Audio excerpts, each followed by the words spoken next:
In today's episode of The Story of Animals, we dive whiskers first into a question that has baffled pet owners, scientists, and Google searchers alike. Why is it called a guinea pig when it's neither a pig nor does it come from Guinea? Buckle up, because today we're unwrapping the surprisingly quirky history behind the guinea pig.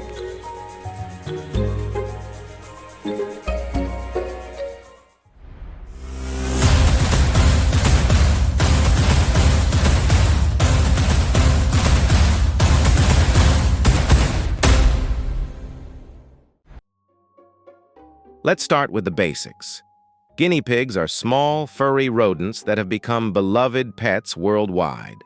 They squeak, they nuzzle, they beg for treats, and they occasionally make a sound that's eerily like a tiny whistle. But call them pigs, and they'll probably just blink at you. So why on earth do we call them pigs at all? Well, blame history, linguistics, and a dash of human confusion. First, the pig part. When Europeans first encountered these little rodents in South America in the 16th century, they noticed a few things. The creatures were plump, had rounded bodies, and most amusingly, they made little squeaky noises.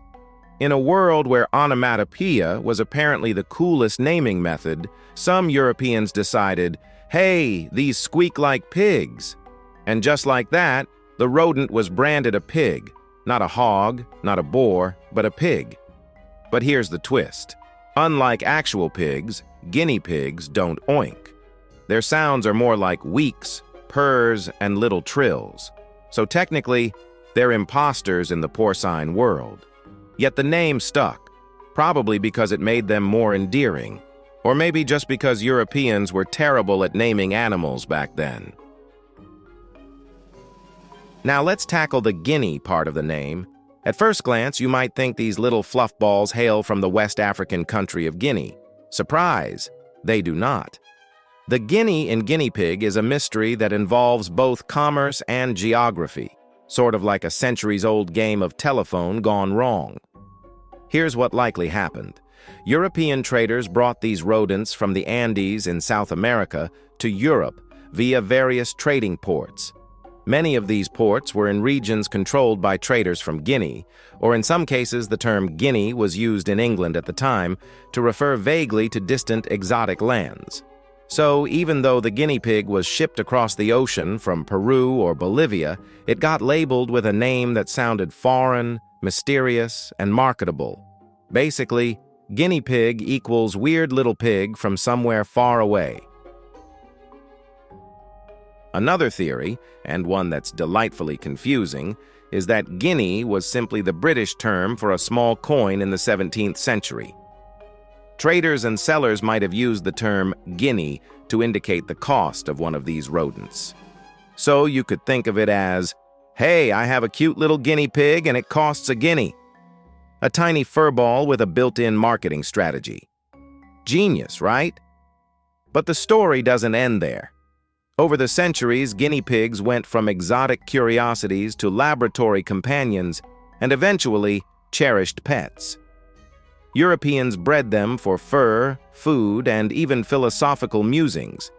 By the 18th century, the name guinea pig had fully cemented itself, and everyone accepted it, regardless of accuracy. Now here's the fun part. Guinea pig's official scientific name is Cavia porcellus. Cavia comes from the South American term for these rodents, and porcellus is Latin for little pig. So technically, the pig part of the name is backed by science, even if it's a bit tongue-in-cheek. But where's the guinea? Well, still confusing. Humans love a good naming paradox, apparently. Despite the name, guinea pigs are 100% rodents. They have a complex social structure, they communicate with a symphony of squeaks, whistles, and purrs, and they can even recognize their owners. They're clever, affectionate, and occasionally dramatic, perfect proof that you don't need to be a pig or from Guinea to steal hearts around the world. So, next time someone asks why your pet is called a guinea pig, you can regale them with a tale of miscommunication, trade routes, and tiny squeaky imposters that defy geography. And remember, names can be misleading, but curiosity, like that of a guinea pig sniffing a new snack, is always accurate. In the end, the guinea pig reminds us that the world is full of quirky mysteries, and sometimes the best stories come from the smallest creatures. From Andes mountains to European markets to your living room, the guinea pig has had quite a journey.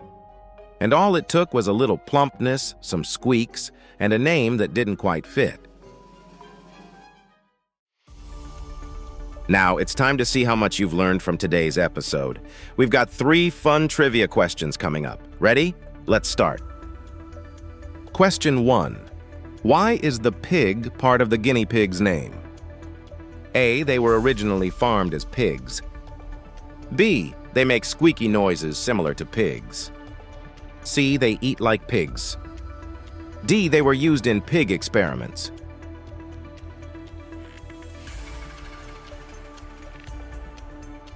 The correct answer is B. They make squeaky noises similar to pigs. Europeans noticed their squeaky noises and plump bodies and humorously likened them to tiny pigs, giving them the name we still use today. Question 2. Where do guinea pigs actually come from? A. Guinea in West Africa. B. Andes Mountains in South America. B. Andes Mountains in South America. C. Guinea-Bissau. D. Europe.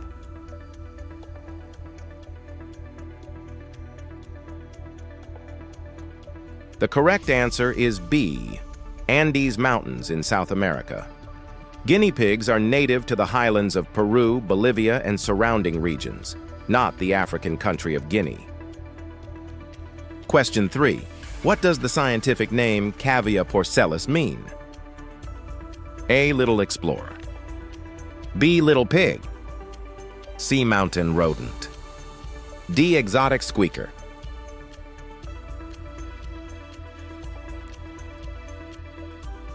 The correct answer is B. Little pig. Porcellus is Latin for little pig, nodding to their pig-like appearance despite being true rodents.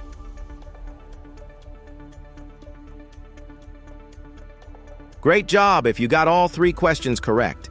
If you missed any, don't worry. You've just learned some fun facts about one of the quirkiest little mammals on Earth. If you enjoyed this video, please check out our other bingeable channels. Thank you for watching. If you have suggestions for our next video, feel free to share them in the comments below. We'll be sure to give you an acknowledgement for your contribution.